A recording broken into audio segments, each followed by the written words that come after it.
സ്വർണ്ണക്കോലത്തിന്റെ പ്രൗഢിയിൽ അനുഗ്രഹവർഷം ചൊരിഞ്ഞ് ജനപദത്തിലേക്കിറങ്ങിയ കണ്ണനെ കണ്ട് ആയിരങ്ങൾ ആത്മനിർവൃതിയടഞ്ഞു. രാജകീയ പ്രൗഢിയോടെ എഴുന്നള്ളിയ അമ്പാടിക്കണ്ണന് നൂറുകണക്കിന് നിറപറകളും നിലവിളക്കുകളും അലങ്കാരങ്ങളുമൊരുക്കി ഭക്തർ വരവേൽപ്പ് നടത്തി.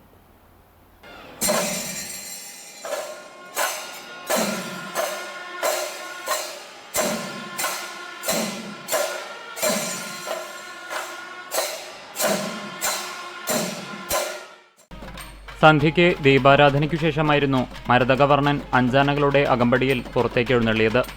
സാധാരണ ദിവസങ്ങളിൽ നിന്ന് വ്യത്യസ്തമായി കൊടിമരച്ചുവട്ടിൽ ദീപാരാധന നിർവഹിച്ച ശേഷമായിരുന്നു പുറത്തേക്ക് എഴുന്നള്ളത്ത്. വർഷത്തിൽ പള്ളിവേട്ട, ആറാട്ട് ദിവസങ്ങളിൽ മാത്രമാണ് ശ്രീകോവിലിന് പുറത്ത് ദീപാരാധന നടത്തുന്നത്. മേൽശാന്തിക്കു പകരം ശാന്തിയേറ്റ കീഴ്ശാന്തി മാഞ്ചിറ കേശവൻ നമ്പൂതിരിയാണ് ദീപാരാധന നിർവഹിച്ചത്. പള്ളിവേട്ട, ആറാട്ട് ദിവസങ്ങളിൽ മാത്രമാണ് മേൽശാന്തിക്ക് പകരം കീഴ്ശാന്തിമാർക്ക് ദീപാരാധന നിർവഹിക്കാൻ അവകാശമുള്ളത്. തുടർന്ന് സ്വർണ്ണക്കോലം ക്ഷേത്രത്തിന് പുറത്തേക്ക് കൊണ്ടുവന്നു.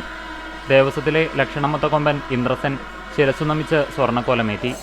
ദേവദാസ്, ബാലു, വലിയ വിഷ്ണു, കൃഷ്ണനാരായണൻ എന്നീ ആനകൾ ഇടംവലം അണിനിരന്ന് എഴുന്നള്ളിപ്പിന് പ്രൗഢിയേകി. ഈ സമയം ക്ഷേത്രത്തിന് പുറത്ത് തൊഴുകൈകളോടെ തടിച്ചുകൂടിയിരുന്ന ഭക്തസഹസ്രം നാരായണനാമധ്വനികളാൽ അന്തരീക്ഷം ഭക്തിസാന്ദ്രമാക്കി. കൃഷ്ണനാട്ടം കലാകാരന്മാർ ആയോധനവേഷം ധരിച്ച് വാളും പരിചയവുമായി ചുവടുവെച്ചതോടെ പഞ്ചാരിമേളത്തിന് കോലമർന്നു.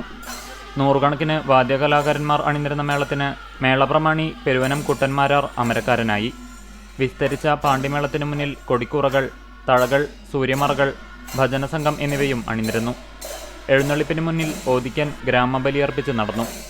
വെള്ളിക്കുത്തുവിളക്കുകളുമായി കഴകക്കാർ വഴിയൊരുക്കി. എഴുന്നള്ളിപ്പ് കുളപ്രദക്ഷിണം പൂർത്തിയാക്കി ക്ഷേത്രത്തിനകത്തേക്ക് മടങ്ങിയതോടെ ഭഗവാന്റെ ഗ്രാമപ്രദക്ഷിണം പൂർത്തിയായി. ദേവസ്വം ചെയർമാൻ AV ഗോപിനാഥ്, ഭരണസമിതി അംഗങ്ങളായ Mallissery Parameswaran Namboothirippad, C Manoj, administrator OB Arunkumar എന്നിവരും ഭക്തരും നിറപറയും നിലവിളക്കുമൊരുക്കി എഴുന്നള്ളിപ്പിനെ സ്വീകരിച്ചു.